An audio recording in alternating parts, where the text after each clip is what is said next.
ইমাম হাকিম রাহমাহুল্লাহ তিনি বলছেন যে এই কথাটা, যে আমি দুনিয়াতে যত বিদাতীদেরকে দেখছি, যত নাস্তিকদের দেখছি, যত ভ্রান্ত মানুষদেরকে আমি পেয়েছি, সবাই আহলুল হাদিসকে বাজে নামে সম্বোধন করে, বাজেভাবে ডাকে, তাদেরকে লামাজাবি বলে, তাদেরকে আহলুল খবিস বলে। যত বাজে নামে সম্বোধন করবেন তাহলে বুঝে নেবেন সে বিদাতি ছাড়া আর কেউ নয়, সে পাক্কা বেদাতি। আর বেদাতিকে আল্লাহ রাসূল সাহায্য করেন না।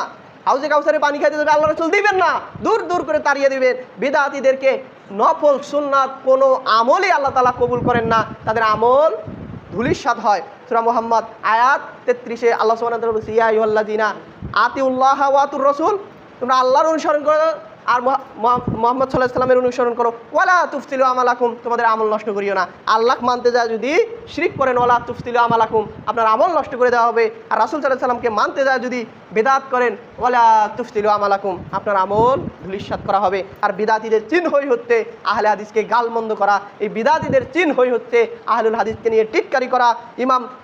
ইমাম আব্দুল কাদের জিলানী রাহমাহুল্লাহ তিনি একটা কথা বলছেন, আল আলামাতু আহলুল বিদাতি ইয়াসাবু আহলুল হাদিস, যে কোনো বিদাতিরা আহলুল হাদিসকে সহ্য করতে পারে না। ইমাম আব্দুল কাদের জিলানী রাহমাহুল্লাহ হচ্ছে বিদাতিদের যে চিহ্নটা, এই চিহ্নই হলো তাদের চেনার মাধ্যমটা হচ্ছে তারা যখন কোনো আহলুল হাদিসকে দেখে তখন আহলুল হাদিসকে বাজে নামে সম্বোধন করে। বুনিয়াতুত তাওলিবিন 90 পৃষ্ঠাতে এই ঘটনাটা বলা হয়েছে।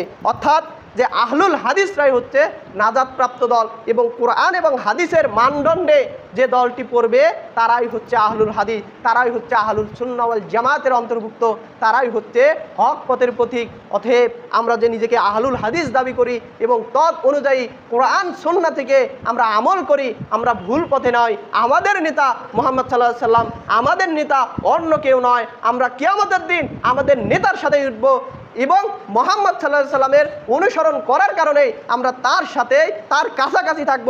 একমাত্র যারাই থাকবে তারা হচ্ছে হুম আসহাবুল হাদিস।